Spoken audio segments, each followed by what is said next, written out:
एक व्यक्ति की मृत्यु हुई, उसने एक ही बार हरि बोल बोला था। मृत्यु के बाद जब यमराज के पास गए तो यमराज ने कहा, भाई तुमने जीवन भर बहुत पाप किए हैं। बोले बहुत पाप किए मैं मानता हूं, पर मैंने एक बार हरि बोल बोला था।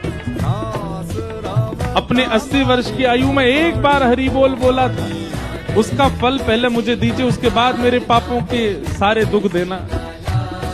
यमराज जी बोले एक ही बार बोला था। बोले हाँ बस एक बार। यमराज जी बोले हमको इसका फल नहीं पता।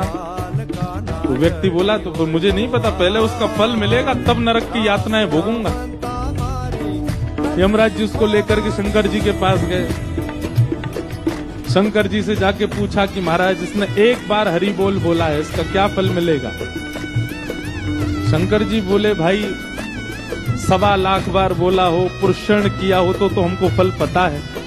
1 करोड़ बार बोला हो उसका फल भी हमको पता है। जीवन भर बोला हो, प्रत्येक दिन बोला हो उसका भी फल एक बार बोलने का फल हमको नहीं पता। तो व्यक्ति बोला ऐसे काम नहीं चलेगा, आप दोनों को मैं देख लीजिए, फिर मैं भगवान से शिकायत करूंगा, मुझे फल नहीं दे रहे हैं, एक बार का फल दीजिए।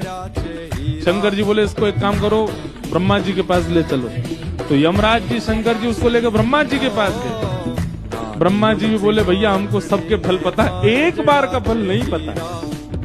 तो नारद जी के पास ले चलो। यमराज जी शंकर जी ब्रह्मा जी नारद जी के पास लेके गए। बोले आप तो 24 घंटा नाम जप करते हो, एक बार का फल क्या। नारद जी बोले भैया 24 घंटा गाते हैं, एक बार का फल पता हो तो पूरे दिन क्यों गाते। हम तो पूरे दिन गाते रहते हैं, हमको एक बार का फल नहीं पता। अंत तो गत्वा ये हुआ कि नारद जी बोले इसको भगवान के पास ही ले चलो, परमात्मा ही बताएंगे। शंकर जी यमराज जी नारद जी ब्रह्मा जी उसको लेके जैसे भगवान के पास गए, वैकुंठ में प्रवेश करते ही चारों ने चरण पकड़े। बोले भगवान इसने जीवन में एक बार हरि बोल बोला, उसका फल क्या मिलेगा। भगवान बोले अब और फल जानने की क्या आवश्यकता है। स्वयं ब्रह्मा जी यमराज जी शंकर जी नारद जी जिसको लेके वैकुंठ धाम है, समझो यही एक बार हरि बोल का फल है।